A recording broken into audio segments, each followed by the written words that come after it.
Hello, welcome to this lecture on the course Computer Aided Power System Analysis. In the last lecture, we have looked into one example of Gaussian elimination method for solving a set of linear simultaneous equations.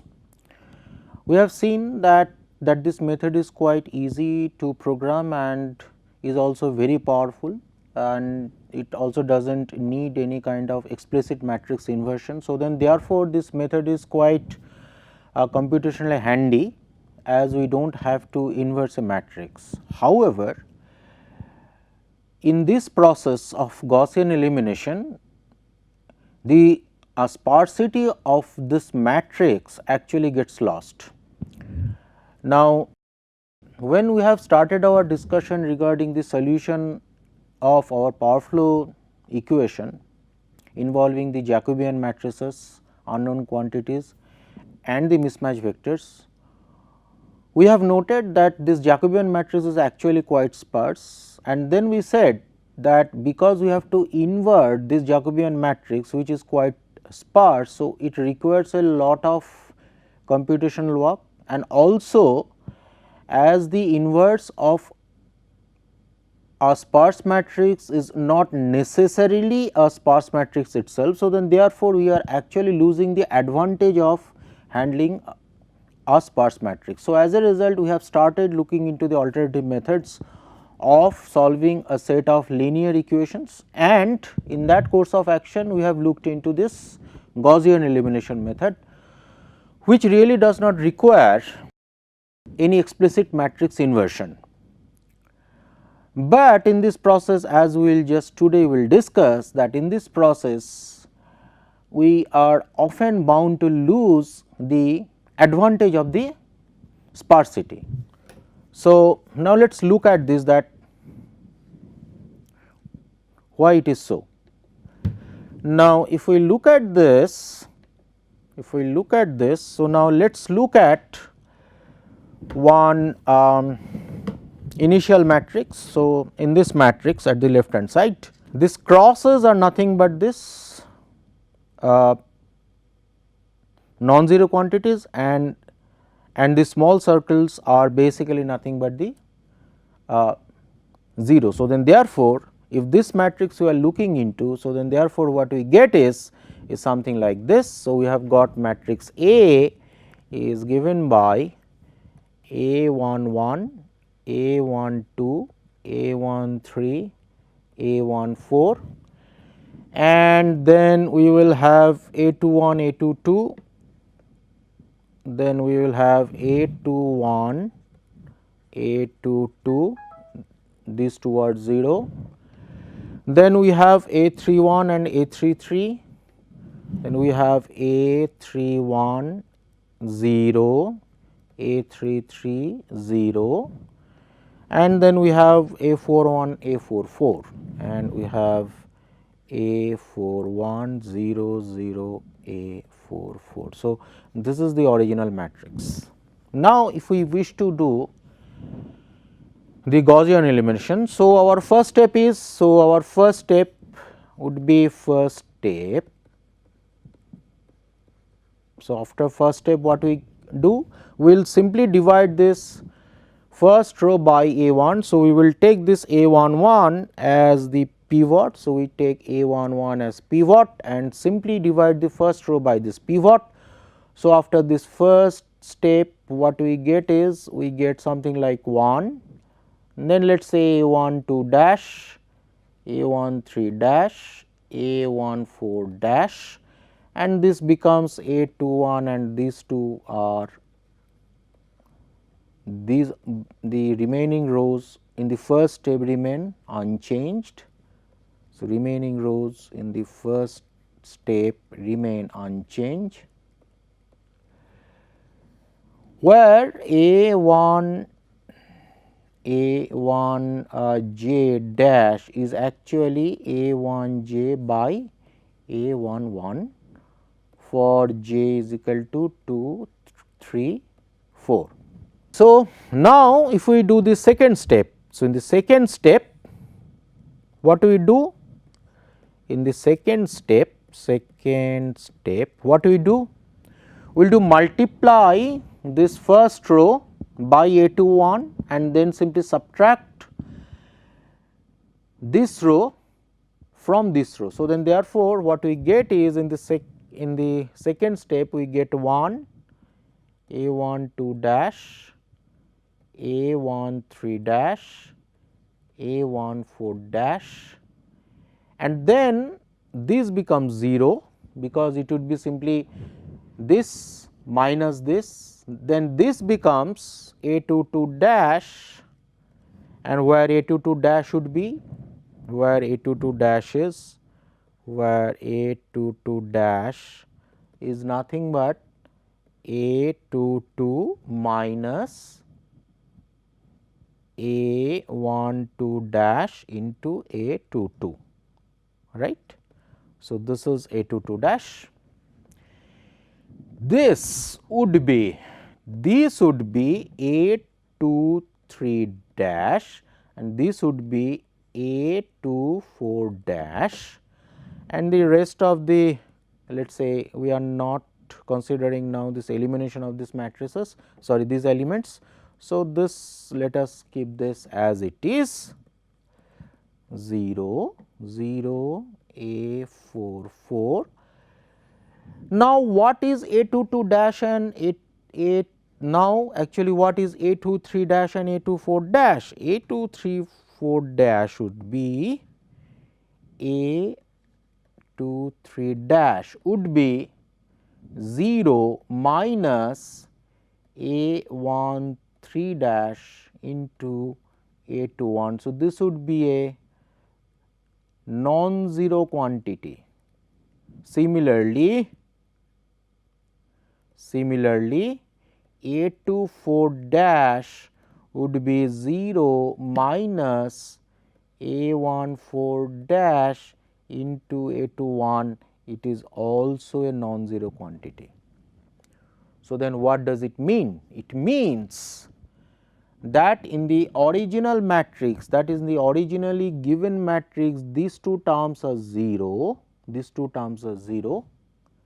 However, while doing this Gaussian elimination, these same elements becomes non-zero. So, as a result, so what happens that although our original matrix was to some extent sparse, but after the first step or rather after the second step, this advantage of sparsity gets destroyed. So, because of this fact that some original 0 element becomes now non-zero. So, this phenomena we call as fill-in problem. So, it is fill-in process. This is called as fill-in process, and this fill-in process is basically a conversion of an original 0 element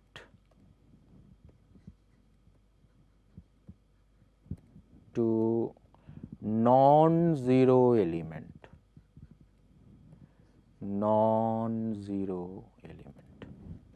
Now, obviously, when some 0 element are getting converted to non-zero elements, so then therefore, the advantage of sparsity of this matrix gets destroyed.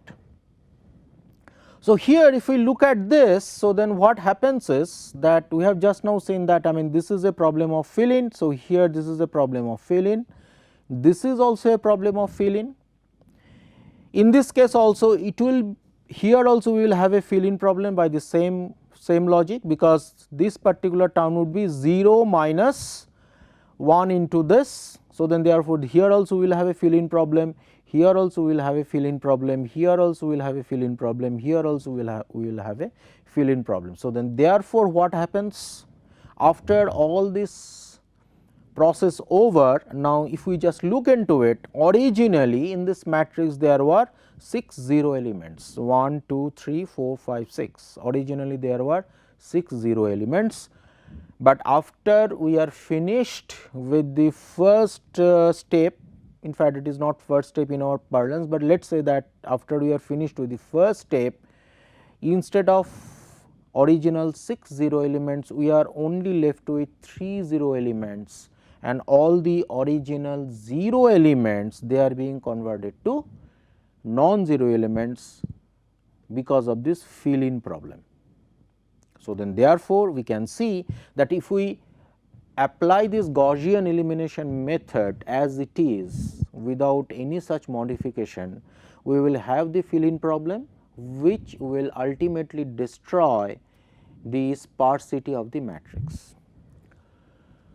Now, the question is that is there any way that we can really maintain the sparsity of this matrix while continuing with our Gaussian elimination methods? Yes, that is possible. That is possible by actually tackling these equations by an proper order. Now to understand that, let us look. The original matrix is this. So, we had this original matrix, again let us say that we had this original matrix A. So, let us look at original matrix is A. So, original matrix A was, let us again write A11, A12, A13, A14, A21, A22, 0, 0, A31, 0, A33, 0, and A41, 0, 0, A44. So, this is the original matrix. So, this is the original matrix. Now, obviously, our equation is basically Ax is equal to B. So, if it is Ax is equal to B, so if this matrix belongs to some equation Ax is equal to B, where x is a vector x1, x2, x3, x4 transpose, and B is a vector B1, B2, B3, B4 transpose. So, then therefore, obviously, we can say that A11 x1 plus A12 x2 plus A13 x3 plus A14 x4 is equal to B1, and so on and so forth. Now, if we rewrite these equations in a certain order, we get a very interesting structure. So, let us look at that what would be this order. So, that order would be something like this. So, essentially if we look at this, so then if we just write down this equation. So, it is Ax is equal to B. So, to understand this in a more detailed manner, again let us just write it very quickly. Write it very quickly, then it will be clear in a moment. So, A31 0, A33 0, A41 0 0, A44, and then so it is x1, x2, x3, x4, and this is B1, B2, B3, B4, right. So, this is the original equation. So, this we write as the original equation.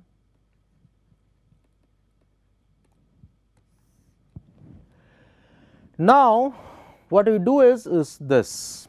Now, we are trying to simply rearrange this equations in a certain order. So, how do we rearrange this? First, we rearrange them. So, these rearrangement. So, rearranged equation. So, let us look at rearranged equation.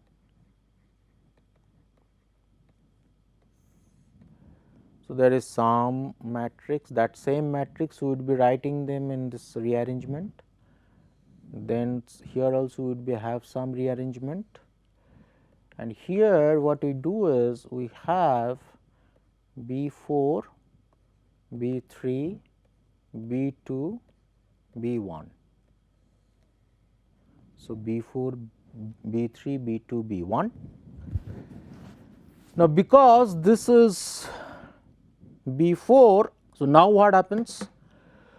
Now, here we write x4, x3, x2, x1. So, then therefore, how now this elements will now look like?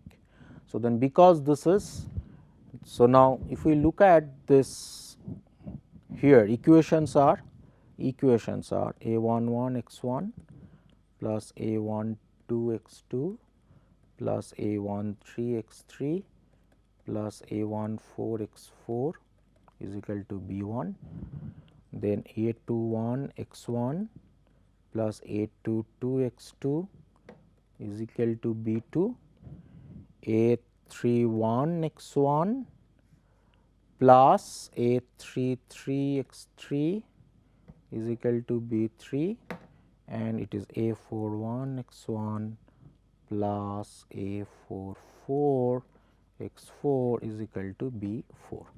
So, then therefore, if we will now rearrange this, so it would be, it should be a44 then 0 0 a41. So, here also by this a44 x4 plus a41 x1 is equal to B4, exactly identically the same thing. There is a little mistake, it should be actually x4 x2 x3. Now, in the second case, if this is the case, so then it would be a14, a13, a12, a11, x1 is equal to B1. For x2, for B2, for B2 we will have a21, a22. So, then therefore, B2, so now if we now let us make some other this thing. So, we say that it is this is this we change, this we change. So, it is x4, x2, x3, B2, B3. So, now this 0 0 x x. So, now how it would look like? For B2 what we have is x3 and x4 are 0. So, then essentially the coefficients corresponding to x3 and x4 would be 0 and the coefficients corresponding to x1 and x2 would be non-zero. So, then therefore, coefficients corresponding to x4 and x3 would be 0. So, then we again it is x3 x2. So, it is 0 0 and then it is a22 x2 and a21 x1. So, it is a22 x2 a21 x1. So, that is equal to B2. So, we get this 0 0 a22 x2 a21 x1, that we get, right. And lastly, for B3 equation, what we have? For B3, only the term corresponding to x1 and x3 are non-zero and the terms corresponding to x2 and x4 are 0. So, then terms corresponding to x2 and x4 are 0. So, then x4 is 0, x2 is 0, corresponding to x3 it is a33, corresponding to x3 it is a33 and corresponding to x3 it is a31. So, what we have done is we have simply changed the order of the equations. So, once we have changed this order of these equations are identically the same. So, if we write these equations, we get a44 x4 plus a41 x1 is equal to B4. Please compare this, a44 x4 is equal to B4. Then from this a22 x2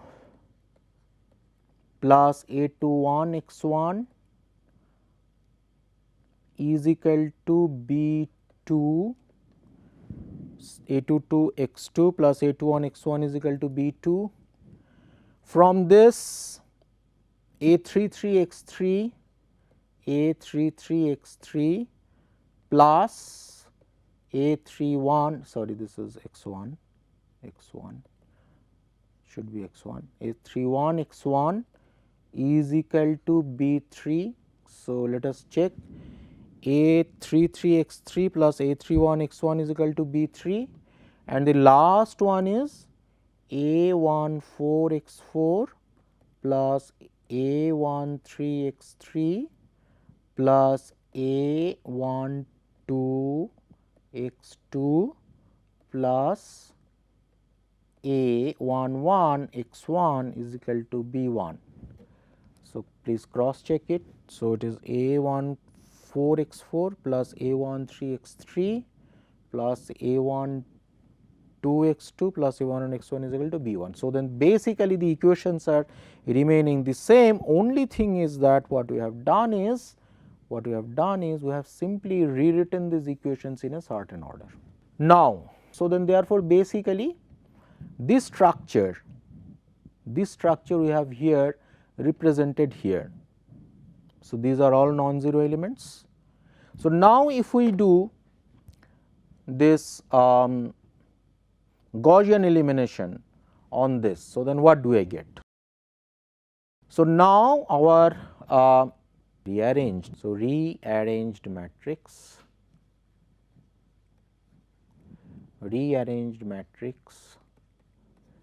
is, let us say rearranged matrix is A star, A dash. So, this is rearranged matrices. We will just do this Gaussian elimination on this and we will see A44 0 0 A41. So, it is A44 0 0 A41 and then 0 0 A22 A21, then 0 0 A22 A21, then 0 A33 0 A31, 0 A33 0 A31 and 1 4 1 4 1 3 1 2 1 1 and A14 A13 A12 A11.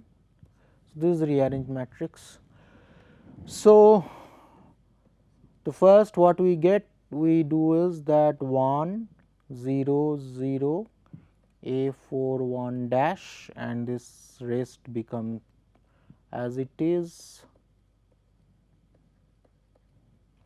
then 0 A33 0 A31 and then A14 A13 A12 A11, where A41 dash is nothing but A41 A41 A41, it is A41 by A44. After this what we do? After this, now this element is already 0, this element is already 0. So, then therefore, we do not have to eliminate anything here. After this what we do? We simply multiply this row by E14 and then subtract this multiplied row from this row. So, then therefore, we will get 0 here. So, then what we get is 1 0 0 A41 dash, then 0 0 A22 A21, then 0 A33 0 A31 and this becomes 0 and this becomes A13 dash, A12 dash, A11 dash. So, what would be A13 dash? A13 dash should be A13 only. Similarly, A12 dash should be A12 only and A11 dash should be A11 minus A4 A14 into A41 dash, right. So, this would be the case. So, now what happens? Now, if we look at this, initially in our rearranged matrix how many zeros was there? There would be has to be 6, 1, 2, 3, 4, 5, 6. And after we finish up to this operation, how many zeros we have got? 1, 2, 3, 4, 5, 6, 7. So, then therefore, we not only retain those original 6 0 positions. Please note that these original 0 positions are this,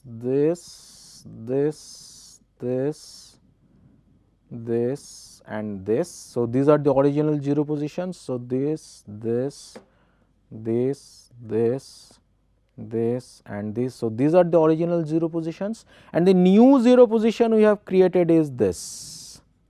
So, then therefore, we not only have retained the original 0 positions, but we have also created another 0 position. So, then therefore, we have not only preserved the sparsity, but we have actually increased the sparsity, right. So, then therefore, what we can see is that just by ordering this original set of matrix, or rather the ordering this original set of sparse equations in a certain optimal fashion, we can not only retain our sparsity of this original matrix, but also we can possibly even increase the sparsity of the resulting matrices obtained after Gaussian elimination method. So, this is precisely what we are showing here. So, here these are the original 0 positions, and after we have done this entire exercise as we have shown there. So, we have got this 0, so we have got this resulting matrix what we have shown.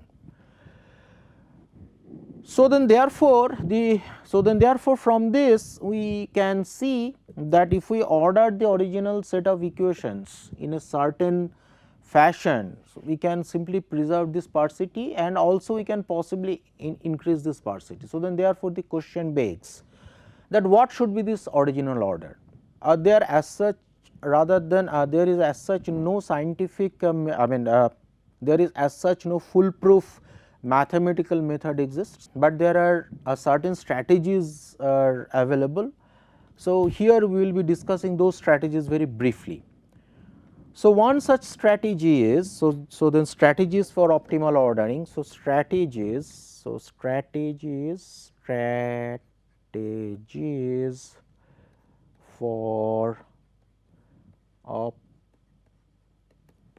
optimal ordering.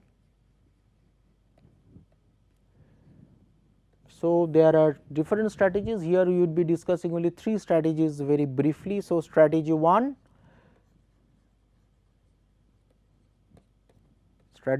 is that we simply look at the original matrix and then simply look at that which row have got this minimum number of off diagonal non-zero element, right.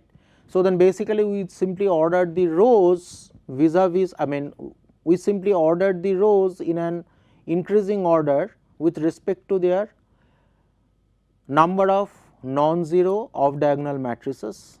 So, then therefore, what we do is that we simply operate on the first row, that is which have got this least number of non-zero element, off diagonal non-zero element, and then we operate on the second row which have got this second least number of non-zero off diagonal element, and so on and so forth. So, this is the simplest one.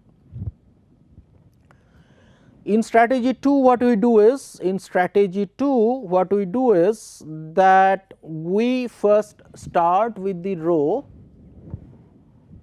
which has got this least number of off diagonal non-zero element. Then we complete one iteration, or rather the one complete step of this Gaussian elimination. That is, we simply take that particular element as a pivot, or rather we simply take the corresponding element at that particular row to be pivot, and then simply try to make the other corresponding elements in that same column to be 0. So, then after we do that, so then we will get a modified matrix. Then we simply look at that modified matrix, and then we try to again look at that which row in that modified matrix again has got this least number of non-zero off diagonal elements, and then again we operate on that particular row only. So, then therefore, the difference between this and this is, so the difference between strategy 1 and strategy 2 is that in strategy 1 we simply fix our order of operation a priori and it remains fixed throughout the Gaussian elimination method. In strategy 2, the operation is changed in each and every step. That is, at the first step we first look at the row which has got this minimum number of off diagonal non-zero elements. Then we do one iteration, or rather then we complete one step of this Gaussian elimination. After that we go after that we get the modified rows. Again in those modified rows we simply look at that which row has got the minimum number of diagonal non-zero element, and again we do operate on them. Whereas in the strategy 1 we first simply decide that we will operate from, let us say, first on row 3, then followed by row 5, then followed by row 7, then followed by row 2, etc., irrespective of the change which is taking place in these rows after each and every step of this Gaussian elimination. In strategy 3, what we do is, in strategy 3, what we do is, in strategy 3, we try to predict that if I take essentially this particular row as a pivot, then what would be the effect of the then what would be the effect on the resulting matrix. So, then therefore, what we do is that we first take a row, then we simply try to predict that if we do the Gaussian elimination by taking this row as the operating row, then what would be the number of non-zero off diagonal elements in all the other rows after first step, right. So, if this operation gives me the a satisfactory operation, then and only then we go through this, otherwise we simply choose another row and then simply repeat the process. So, obviously, this strategy essentially requires a lot of simulation, that is, we have to first do a kind of offline simulation and to see that what would be the effect of this. So, then therefore, this particular strategy is actually computationally intensive. So, then therefore, for practical implementation, this strategy 3 is not really very much popular. Rather we usually try to go for strategy 1 or strategy 2. Among in between strategy 1 and strategy 2, strategy 2 looks to be very promising, because it always tries to operate on that row which has got this minimum number of non-zero off diagonal elements. And as we have already seen that if we start our operation with a row which has got this minimum number of non-zero off diagonal elements, so then therefore, the effect of that operation on all the other rows of the first step is the minimum, because as the maximum elements all these rows are 0. So, then therefore, the operation with 0 always so then therefore, if we operate with this row which has got maximum number of zeros, so then therefore, all the other rows will not be really affected, because whatever we add, subtract or multiply and add with 0, those elements essentially remain same. So, out of these 3, strategy 2 is actually basically most popular. So, we finish today this lecture. In the next lecture, we will start looking into some other strategies of solving a set of linear equations. Thank you.